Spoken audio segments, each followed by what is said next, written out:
You found me on water too? Thanks. It was a heck of a game. Obviously, I was frustrated with the outcome and the way certain segments went. And, it's a couple things. We had our opportunities there in the second half to make the play, make the stop, make the shot, make the free throw. And we didn't. And, they did. That's an experienced team, well coached, tremendous point guard. That's a team that keeps battling. We knew they weren't going away, and was kind of disappointed in our second half energy. And they brought tons of energy, and we were up and down in the second half. At times we were good, but then for the most part we felt like we were on our heels. And two things: credit to them, and then we got to do better at it.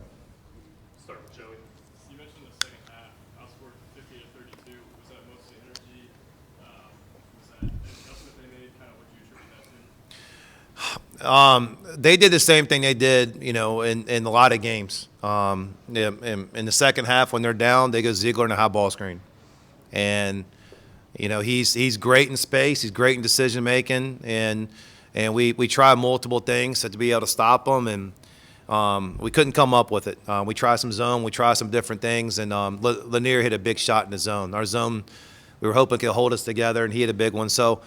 If I had to say, you want to say one thing, it was Ziegler and his control of the game and his pace. And then the second thing, like I said, we missed some opportunities, shots, execution, stops and rebounds. And then, it hurt when both my bigs fouled out. Devin only played 17 minutes. He's probably our most valuable guy, and not having him in there, maybe he can get something for us.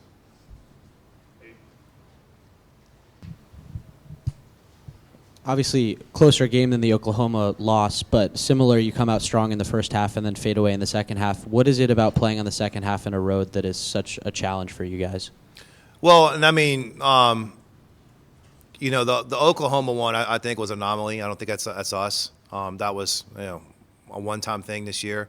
But at the same time, these teams are going to come back. They're going to come make adjustments. They're going to come with fury and we're there in a possession game against a really good team, and then at the same time, I think a lot of times it gets over exaggerated, the halftime score and things like that.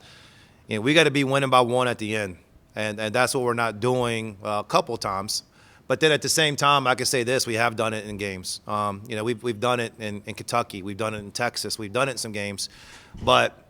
I don't want to just. We got some things to fix, but at the same time, I want to make sure that, people understand how good Tennessee is. And in this building, the crowd was great, and they lifted them up.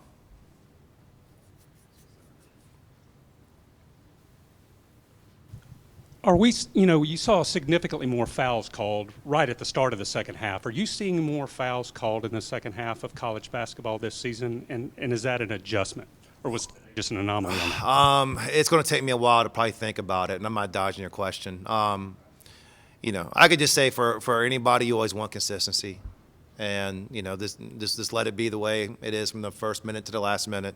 But I can't judge that in this game. There was a lot. We got in foul trouble early, and it hurt having my guys in foul trouble. But at the same time, these refs do a good job. Mark, you played number one team in the country the other night. You play a top 5 team tonight. What's your message to your guys when you fall short in games like this? Are you encouraging, given the fact that you're so close to a team like this, or is it disappointing as any other game? Well, and I've said this a couple of times this year. Like, you can play really well and lose in this league, and sometimes it's cut or dry. Like, we want to win, and at the same time, you're judged on wins, and we're trying to get every one of them. But a lot of our losses this year, we haven't played poorly. You look at any team, and there's segments, and there's things you want back, and it's hard because the talent, the coaching, and everything else. But, one thing I just told our guys in the locker room is, we got to keep going, because sometimes success is one more step or two more steps. It's right around the corner. And, we're battling. We had good segments against Auburn, and we're battling today. And a lot of times it's like, all right, we're not there, but you had the word yet. And, we got to keep going, and we're a good basketball team. And, you got to be really, really good to beat a team like Tennessee in this building, and we're not there yet. Coach, just right here in the first row, how would you evaluate Jalen Carey today and lately? He's been playing so well, rebounding and scoring really effectively. Is that something we can continue to see? Will you continue to expand his role? What can we expect? Yeah, I mean, I would expand him more if he didn't get in foul trouble. I mean, we needed him on the court, and we've had, I think maybe early on he was inconsistent, but I think we're finding consistency in his game right now. And our guys are looking for him more. He's doing a great job rebounding. He's as physical as anybody. And in this league, you need some guys that look like football players and play like football players because if not, you're going to go against other teams going to have some. They're going to bang you around. So he gives us some physicality and toughness, and we definitely need that. With McCary and McLaughlin fouling out, is there any way to insulate yourselves against that? Or is it just a physical team being a physical team? And then with Carey's energy, how do you evaluate that? Do you want him to be as energetic and as physical as he was today, or do you kind of channel that in another way at times? I mean, when somebody has positive emotion and energy, I want to keep that. And you need that, especially in an environment like this. We're lacking depth there.